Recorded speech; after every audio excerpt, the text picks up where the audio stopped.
Hi there, welcome to the Michael Savage YouTube channel. Today I'm going to read a fable called Rabbi in a Brothel. Let me adjust my camera. I didn't announce this one. We're setting it up. Move the lamp, got the light, the this, the that. The light's a little too strong coming in over there. I could adjust that if I wish. And I realize this is a very slow time for media, but to me, there's no slow time to my thoughts and my brain. So I've got a number of things I wanted to talk about. At first, I was going to read to you a piece I wrote called Borders, Language, Culture, Restoring America After Biden. But then I thought, when I see the Palestinian thugs in the streets with Black Lives Matter threatening a Jewish owner of a delicatessen in Philadelphia, this was not a peaceful protest. This was Hitler Germany in the 1930s. This is a few steps before Kristallnacht. And there's been no reaction from Biden or the Justice Department except to talk about white supremacy. So I say to myself, we're living in a crypto pseudo early dictatorship. It's getting worse by the day. And the people have to understand that this can't go on. We have to say something. The man didn't even have a pro-Israel sign in his window. He's just a man from Israel who opened a deli in Philly. And these thugs, these dangerous animals in BLM and the Palestinian radical organizations who should be deported from the nation, even if they were born here, they should be thrown out. They're the real threat to America, I said to myself. Then I was going to do a show on Hanukkah in a time of left-wing terrorism, which I'll do maybe tomorrow. Hanukkah in a time of left-wing terrorism. But then I decided I need to go to another dimension. And the dimension I'm going to go with you today is something I wrote in God, Faith, and Reason. It was published in God, Faith, and Reason, which came out, good knows when. What year did that come out?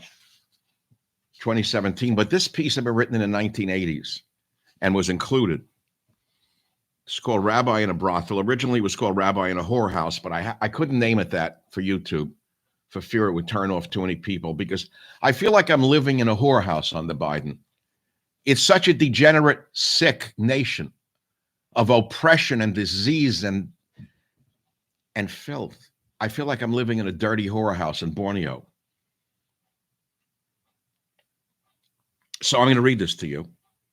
Thou shalt not take vengeance nor bear any grudge against thy people, but thou shalt love thy neighbor as thyself. I am the Lord. Leviticus 19:18. Good words. So it's about a character who's at a dead end in his life. I won't read you every word. And he wants to leave his house and his wife, and he tells her he wants to leave. And he says to her, staying on this road is decay, disease, and death. Straight ahead, I'd rather become a rabbi or open a brothel. And the wife in this fable says, I agree with you totally. Both would be closer to God than what you're living through. And he says, what would you do if I did decide to take off to Borneo or a seminary? And she answers him. And he goes on. And then he talks to himself. And he tried to figure out what to do. And he remembered a Chinese friend that he had. No, was it a Chinese friend? A Chinese fortune teller had predicted what would happen, but he had taken his prescience as you would a fortune cookie, basing his predictions as he did on complex ancient Chinese books with geometric charts. His Chinese friend would write out your coming year on a monthly basis in brief capsules such as February, friend or partner with company, house, energy, week. April, working very hard, watch out and avoid conflict with wife. The previous year, he had warned me, December, money out for parents' health. And his mother had died that month. Should he go east to the seminary in Cleveland or west to a Borneo of dark images in Conradian relief? A rickety bamboo structure on a river, bar girls, fans, overhead fans, flickering reminiscences of Cobra gun ships, of Charlie, if not love, maybe satisfaction, born of an atypical end for a boy for the Bronx. I packed my mental sea bag and drove over the Golden Gate, still sighing at the sight of the sharp cliffs, the bay churning as it fought the incoming sea, the Farallones beyond. I was heading for the Union Hall to ship out, in my case, the booking agent for the Royal Viking Line. I had an open invitation to travel first class on any of their ships in any port that I asked for at any time. My pay, lectures, and my rare color slides of the South Pacific Islands taken on my travel since 1968. I'd sailed on each of the company's beautiful liners many times. I had won the hearts of the old cardiac and cancer crowd while managing to please the Norwegian captains and Swedish and Finnish stewardesses with my insights, not into investments, but into medicinal botanicals in the islands. He that breatheth forth truth uttereth righteousness, but a false witness deceit, Proverbs 12:17. What I did in this book is I interspersed biblical sayings in the midst of my fantasies. Then he continues in Rabbi in a Brothel, a fable. I climbed Rain Mountain on Western Samoa and been photographed lying adjacent to Robert Louis Stevenson's tomb, only my head jutting from the cement. I kissed Paul Gauguin's grave in the Marquesas, drinking a $300 bottle of red Bordeaux alone that night, listening to the long breaking surf rolling onto the reefless island all the way from the nearest continent 5,000 miles distant. I'd had my testicles held in an assessing way by wild mountain warriors in New Guinea who still behaved according to the original meaning of testament. As you spoke, they held your testicles, feeling the resonance or lack thereof to judge your honesty. It's a true story, by the way. They did. You don't know that. And it wasn't about pornography. It was about truth. And in the Cook Islands, a break in the outlying reef in the middle of a storm meant just clearing the razor-like coral on a small wooden boat, getting stuck there after our 54-foot cutter had been sunk by an accidental blow from a passing sub. I remember sitting for weeks on that little atoll, pondering William Marston's grave. Marston was an English mariner who settled on Palmerston Island, had 4 wives, and fathered 23 children, whose descendants now took care of me. Sweet inbreds, these violating the predictions of geneticists and royal watchers.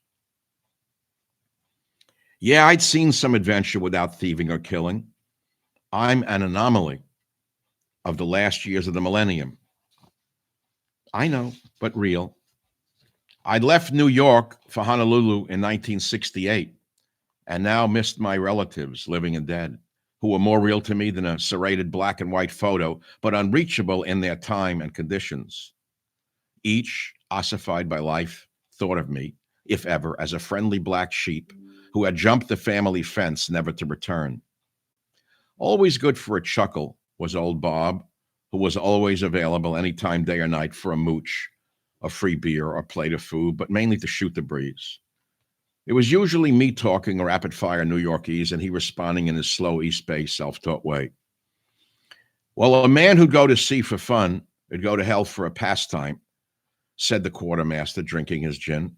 Said Bob, quoting Lowry, after I told him of my plan to ship out as a lecturer to some ports, any ports, for a few weeks. That's a very complex paragraph. I think I have to reread it before you break into tears from my genius, my poetic genius that has been lost upon this whorehouse of a nation. I just inserted that for you. I'm starting to get very angry. I'll read it again, those of you who have a literary bent.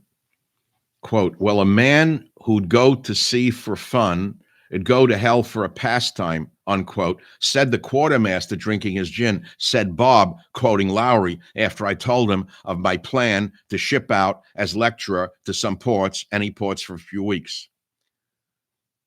Bob, I said, Bob, I can't take it anymore. I have impulses I'm afraid of to hurt myself and others. My mind's abuzz with scores of vengeful thoughts towards everyone I know and ever knew. Again, he threw a quote at me.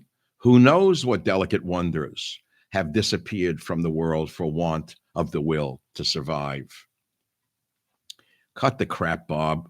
You've been reading too many cheap novels in that room of yours. No, not a novel. From Enter the Dragon with Bruce Lee, Bob replied. Are you kidding? I said. I thought you never watched TV in your life. I heard it from Peter, the cook, over at Tongkiang, Bob answered. A great mind, that, Peter, I replied, sarcasm straightening my twisted mouth. I looked up to salute the human vision and courage it had taken to throw this span across the bay as I sped under the North Tower. The familiar dull orange girders were brushed by light fog, giving me a clear shot at the tower lights. Images rolled through my mind of past cruisers to the southern hemisphere. I could see the blue Nordic eyes of the German captain as he paced the deck, his unshaven face in a grimace of doubt, looking mad. He surprised me in only an undershirt and unshaven that dawn as I awoke in a particularly hard roll, my far forward cabin taking a pounding that sounded like sledgehammers against the steel plate that separated me and my sleeping family from the Tonga Trench 6,000 miles down.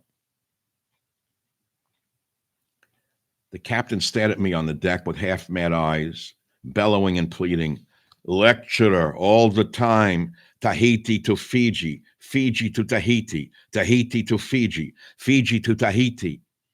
His Saxon English a perfect cadence for the boredom of this cruise, a fixed back and forth cruise for a man longing to be free to sail the high seas, for the asylum bound, I'm sure. But poor Captain Aya, I swear it, didn't quite take that desperate route. AYE. After that storm subsided, he must have accepted his tame lot, because I saw him that night at dinner, all cleaned up and immaculate, personifying the German sea captain. Hitting the brakes, I almost swerved into the guardrail to avoid careening across the roadway. Another Bay airhead cutting me off from the right-hand lane and now pretending she didn't do it. She didn't do a thing by staring dead straight ahead. I'll speed up now there. Good F you, you rotten jerk. You like to cut people off? Here, how'd you like to swim in San Francisco's Bay? Okay, calming down in the slow-moving traffic now. My thoughts returned to the sea. Once, when our ship docked in Recife, I took a small group of the more adventurous passengers into the jungle to show them medicinal plants firsthand. This one cures headaches, that one ulcers, memory is enhanced with this, and so on. One particularly grating skeptic kept lecturing me, even if those plants do work, how do you know it's not all psychological? With a putz like him, no amount of scientific references would be convincing. I need to take the cover off the book because it's slipping in my hands, by the way. Here, let me show you something. I began to climb a huge hardwood tree while continuing to talk to the shrinking group below. You see this vine, I shouted? If you take the sap and put it in an arrow and shoot a monkey high on a tree, gasps of liberal horror, the monkey will fall from the tree into the hands of the hungry hunter below. I continued to climb to find a particularly beautiful flowering sample of the curare vine. So shouted the putz, what's the point? This vine contains the drug curare. It's a muscle relaxant. It makes any animal lose its grip. Monkey, man, New Yorker, Hoosier, priest, dancer, cardiac patient. Get it? I bellowed. No matter who you are, the curare will have the same effect on your muscles. It's not all in your head. It's biological, physiological. Wait, I'll be down in a minute to show you. Pulling myself up a few more feet, I was through the dense canopy of the tree. In a blink, as in a fantasy, I was on solid ground. A pack of dogs came running at me. I froze. There was a glacial-like pool of clear blue water, and from beyond it, a female shouted, "Don't worry, they're harmless." The bridge cables whipped past, his eyes now in their ever-ascending arc. Halfway across, he wondered just what impelled him on. In those reveries just past, he realized that in those previous trips to the islands, he had very much been running toward goals. Now he would be, in fact, was running from all that California, or at least the Bay Area, had become. From all that the world, according to the synods, had become. ABC plus CBS plus NBC plus CNN equals HATEFUL. from all that the rotting sick deviates had made in their own image. A city built on Judeo-Christian values, on Italian and Irish Catholic virtues, on Jewish business acumen, Chinese labor and investments. All this beauty had been stalled by a whore. Where once there was genuine pride, the pride of genuine accomplishments, there now was hawked in its place all the false pride of the progressives, and then some. The false pride of being a pervert. And behold, the Lord passed by, and a great and strong wind rent the mountains and broke in pieces the rocks before the Lord. But the Lord was not in the wind. 1 Kings 19:11. Shall I go on, boys and girls, in my fable, or have you had enough? Is this too much in an age of abdominal muscles, buttocks, and lips that are puffed beyond that of a puff adder? Everything's so false in this whorehouse called America. Nothing real. How about some more reality through fantasy? Would you like that? The false pride of civil rights lawsuits, the false pride of first birthing and then laying the blame for some epidemics on innocent bystanders, the false pride of superior culture, the false pride of calumny in the arts, literature, academia, wherever the perverts reign, the false pride of sexual freedom marked by the clanking of chains. Yes, it had become a time of falseness, a time to cry, a time to weep, a time to leap, a time to run. Time is the great sorter of experience. That's what Lin Yutang, his fortune teller, had last sent him. Time is the great sorter of experience. From nowhere came that anagram. Would time give him the perspective needed to sort these emotions, to separate his own condition in time from that of the city in which he lived? Had the forces of present tense communication made him a direct emblem of this city, of this country, of this time? Without a moment anymore to dwell on the past, neither his own nor the historical realities of anything, it seemed, just the newspapers, 36 television channels, mindless news updates on the car radio, he had become a point in time. The recipient of bad forebodings, of riots and crashes and fires and streams of racial beatings not seen nor heard since Hitler's Germany. Oh, how this poor running rabbi needed the sanctity of an honest brothel. He had to run or else risk falling into madness. The madness of a John Wilkes Booth, whose self-realized cowardice became blamed on just one man, the one who had taken credit for freeing the slaves whom Booth had marked for death. Should he stay, he might focus on the loudest of them now, strutting about city chambers. And only God knew where that might lead. He was hurt by God, so he will become a priest, was a saying he grew up with. His younger brother, born a cripple, was supposed to become a holy man, but had died at age 7. So he, his older brother, had somehow felt obligated to fulfill his poor brother's calling. But how? With the impulses of a not-so-ordinary man and the personality of a born tyrant, our bridge traveler to nowhere had no intention of spending his life dressed in black. But could he not climb a tree so high and see so far as to bring back to earth for all to see God's vision for a perfect South? Could he not somehow fulfill his brother's lost lot in other than a formal priestly way, by rescuing healing plants, for example? Oh, how impossible this quest of the alternate priest became, to prove to God, if not to man, that you worshiped him, but in your own way, to do so without edifice or pageant, to sing his praises in silence, to bow down to him without moving, to follow his commandments without following them. Had our running priest become a Buddhist? The Messiah is here, proclaimed the flyers. And now it seemed his religious Jewish friends of the Lubavitcher sect had all gone mad. Souls that had once, years before, sheltered him, saved him from madness, from suicide, from homicide. But now they too, it seemed, needed saving. Collective insanity, he had thought, when first he saw their announcement. To not only cry out for the coming in Jewish eyes, but to publish a date, and then, when the day had passed, drop all reference to the chosen one? Gender, God, and reality, heavy stuff to balance on a bridge. A horn warned the fog. A ship slipped the gate. Images of Bob and his generation looking forward to the shore crossed his mind. I'm on a bus going to Fort Cronkite. It comes to the end of the line. The driver says, everybody off the bus. I sit still. Okay, off the bus. I ain't getting off, I tell him. It's too windy on the beach. Too windy even for an old salt. For June in San Francisco, we're having August weather, but worse. The product of Saddam's oil fires last year, vectors of wind out of control, the Muslim winds again. For in just 100 years, remember, our cunning Arab cousins took an unknown local cult of the book and swept 2/3 of the world.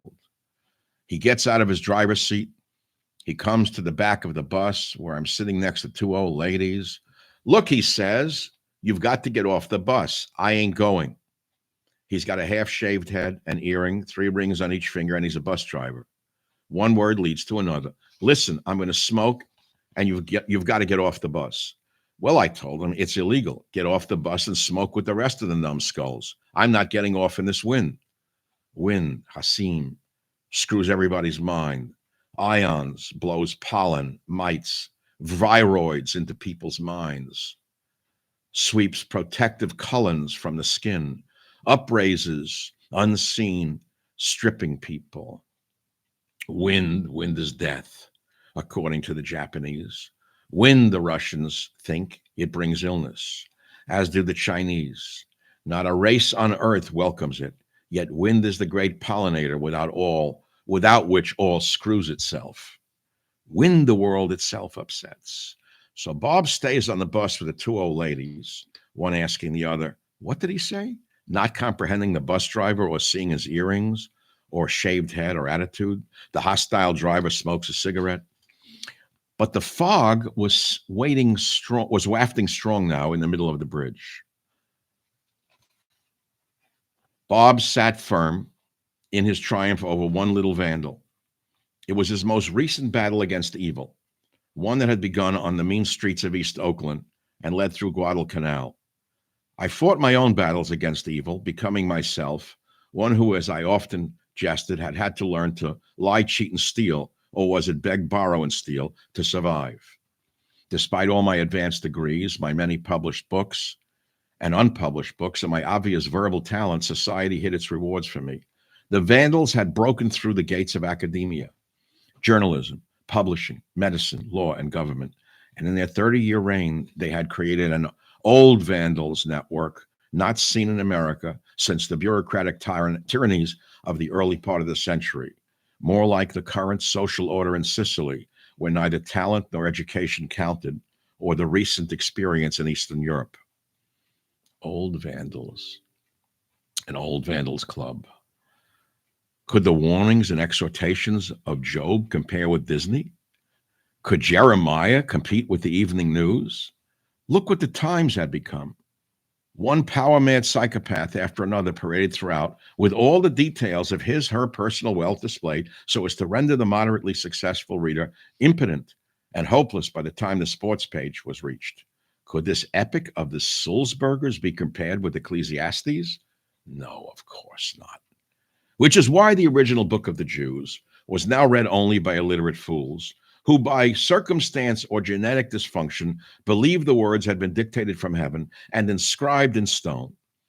Probably a collection of constipated poets, failed jewel hustlers, bankrupt sandal makers, whoremongers, past their prime, child molesters, animal torturers, and other biblical age riffraff, thought the bridge driver as he now approached the South Tower, nearing the toll booths into the city.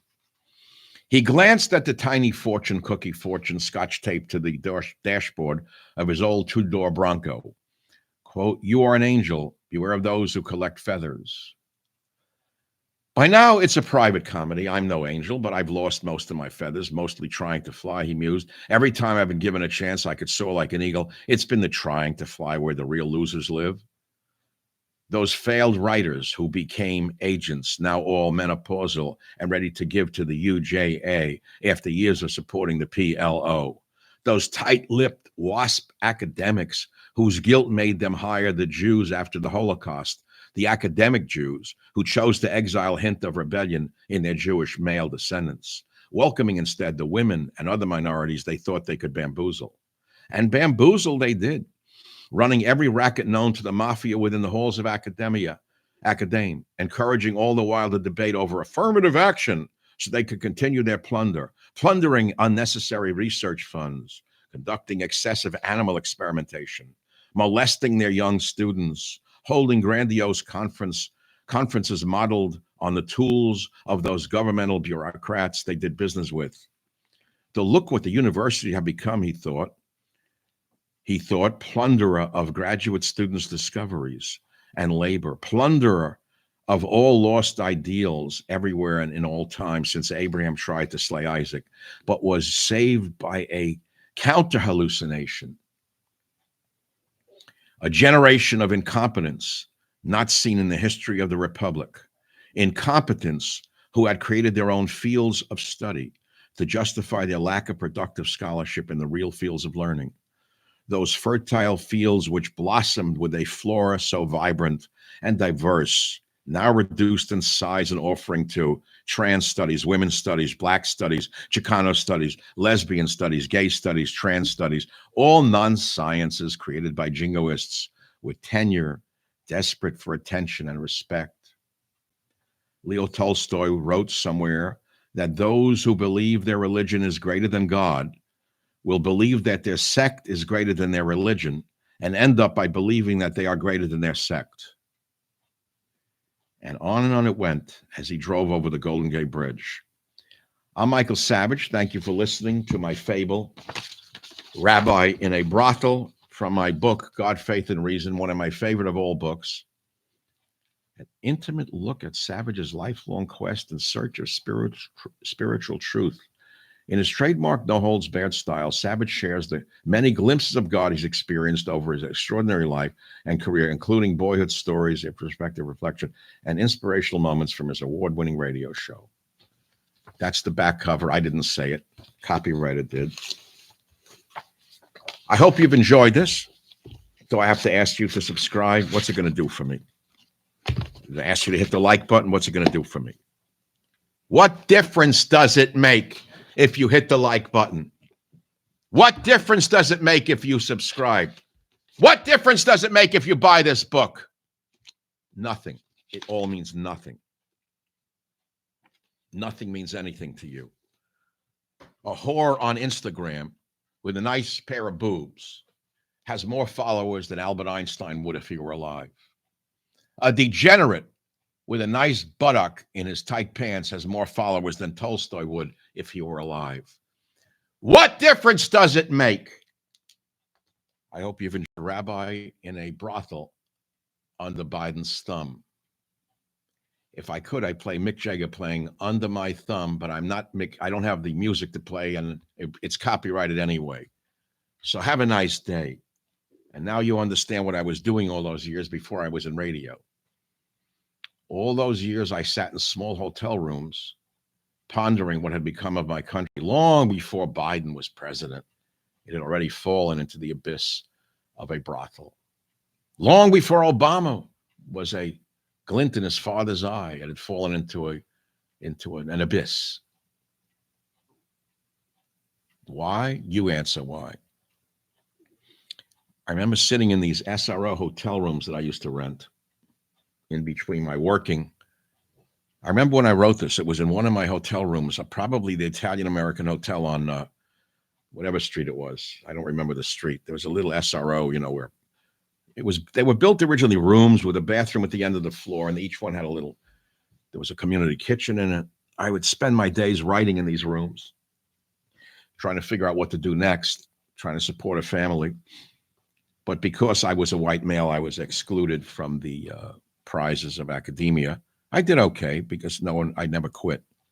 As you'll notice, I never quit. You didn't give me anything. Society didn't give it to me. You gave it to me by listening to my radio show and buying my books. You changed my life. You understand that? And now I'm giving back to you when I no longer have to do this because I don't make a dime doing this. It's free. It frees me. I love it. No program director, no general manager. Oh, I can tell you stories about program directors and general managers, what little Hitlers some of them were in their little fiefdoms. Those are funny stories, but for another time. I sat in those rooms and I remember, I've got to tell you this story, how I wrote this story. This is actually one of my best writings of all time. And I plucked it out just for you today because I'm in the mood. I just did a long interview earlier today with James O'Keefe, great investigative reporter who has been condemned by his people who work with him, by the FBI, broke his door down for exposing things. And I interviewed him for a forthcoming podcast. Great young guy. There are no investigative journalists around anymore. Everyone dropped him. Tucker Carlson, nothing to do with him. I don't think he's allowed in any of the halls of the Trumpers. He's persona non grata. He's sort of the Jack Anderson of our time. I've had more great interviews in the last few weeks than I had in my entire career put together. Maybe. I mean, I've had some great interviews over the years. I remember some of the great interviews I've ever done in radio. They were great. The inventor of the neutron bomb, Mr. Cohen, great interview. I think I'm the only one who ever interviewed him in the history of radio. I remember interviewing Anthony Quinn, the great actor, when he had become a painter after he had retired to Rhode Island with his young wife. Great interview. I wish I could find those, play them for you on a podcast. Some others come to mind, but those are great, great days for me. And only if you have read Melville could you understand what I've done today. I'm sorry to tell you, only if you've read Melville could you understand anything that I did today. Otherwise, you're going to think, what the hell is he babbling about? I can't follow any of it. It's not linear. What is he talking about? Bridges and mountains? I don't know what he was saying. I mean, I like the guy. I'll press like. I don't know what the hell he was talking about. But you'd have to read Shakespeare, Melville, Tolstoy, and about 1,000 other great books to understand what I just wrote. But I started to tell you how I wrote that story. See, now this is a story within the story of how the story was written, which is okay. I originally said I'm only going to do 9-minute YouTube pieces because the attention span of the average person is 9 minutes. It's not true. My listeners are older white men, by the way. I looked at demographics, and they listen for as long as I talk. The others can't listen for more than 9 minutes before they get an anxiety attack or ADD, or LSMFT, and they have to go and look at something else or go make a cup of herbal tea. So I wrote this story, The Rabbi in a Whorehouse, which was renamed Rabbi in a Brothel for the book and for the sake of this YouTube piece, about a man of spiritual orientation living in an effed up world, okay? I'm sure you can relate to it. You've all felt this at some point. You feel it every day now under Biden, because it is like a whorehouse now under Biden. All he does is glorify the most degenerate, criminal, violent people in the country and call them saints. Every award is given to a degenerate scumbag. How does a country survive this? I don't know. But getting back to my fable, I remember when I wrote it. So I would rent these hotel rooms, had a wife, still have a beautiful wife and children, and I'd have to make a living, and I did. And then I'd go to my room, and I would write in this little hotel room. I'd sit down looking at Broadway and Sansome Street, watching the cars and the people. I like looking at, I miss City badly. I don't go anymore because of the human feces walking with 2 legs. And the human feces running the city are worse than those walking in the streets, defecating in the streets, because they let them do it. And as I was saying, I would sit in the room and watch the world go by. And I remember reading about the great Italian sculptor Giacometti, Giacometti, whose little tiny wire sculptures were no longer than 12 inches that were worth millions of dollars. And I read that he had created these in a Parisian hotel room during World War II. And he would sit in his room and he would make these little wire sculptings, out of wires. So I said, I'm going to model a story or stories on these masterpieces made of wire. And I hope you've enjoyed my story made of wire. I'm Michael Savage saying thank you for indulging me. I appreciate it very much. But remember, the podcast is king because it keeps a lot of people employed and it keeps the wheels turning. Thank you very much for listening, especially you old white males who've been with me from the beginning. God bless you. You built this country and you're going to save this country. You built this country and you're going to save this country. And if you want me to read white male inventions, I'll be glad to do it. Or if you'd like me to read another story book that I wrote from 1984 called The Death of the White Male, I'll be glad to do it. But that's for another time. That's more political than it is literary. This was more of a literary masterpiece, I would say, for women. Women like these things more than men. Men love me for my directness of thought and directness of talk. Women love the poet and the artist within me, meaning me. I mean, I have left brain, right brain, they all work. Left and right brain work together too. They're called me. So I hope you've enjoyed my fable. And I wish this nation and the President of the United States the best of health. Thank you for listening. I'm Michael Savage.